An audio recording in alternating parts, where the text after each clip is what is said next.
Dear God, on this 87th day of my awesome abstinence to commitment journey, I thank you for the grace to henceforth look at all my relationships as a source of emotional food. And Father, as I have been looking at for these past 2 days, emotional food is that invisible food which are consumed to keep me emotionally healthy, to keep my heart in good shape and my mind working. Father, I don't want a relationship that is going to be a source of emotional distress, emotional suffering, and I don't want to be that kind of a person who also brings forth that in a relationship. I know this applies to all kinds of relationships, but I want to pause on friendships and romantic relationships because I have had so many of them, and a few of them or many of them have also been sources of emotional suffering and emotional distress. I actually meditated on this last year, in November. I did sort of an autopsy, right? And I put all of that in a book because, Father, I was like, what is going on, Mark? What is going on? And I had to do a lot of introspection and retrospection, and I had to look at my own role in these relationships, and I had to look at what other people brought to the table in this relationship and what I allowed other people to bring into this relationship. I have to be very, very mindful of that. And I know this does not apply only to me. Many other people find themselves in this situation, right? I call it the murky terrain of dating and relationships. Family relationships, sometimes we just cannot just cut them off like that and do without them. But friendships and romantic relationships, we can address, we can redress, or we can cut off.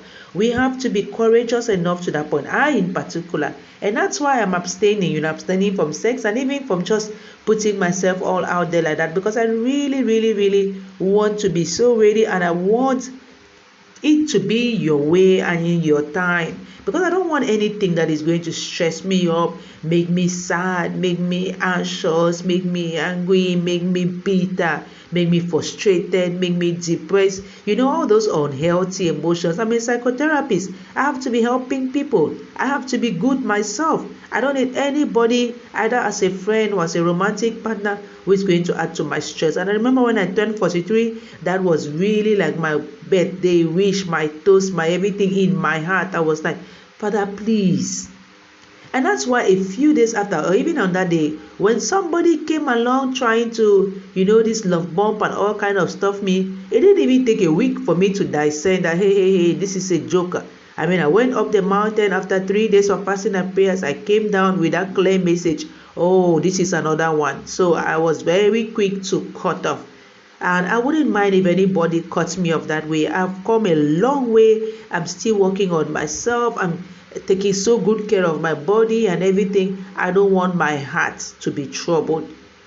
Yes, I'm not saying that I want to stay alone for the rest of my life. If that's your will, well, but I don't want my heart to be troubled, and I don't want to cause trouble to anybody's heart. This is very important, because without a good heart, even our mind is going to be messed up. And once our mind is messed up, our body will just follow through. And once our body follows through, that is it. Of what service are we? Of what service are we to ourselves, to others, to humanity, and above all to you, God?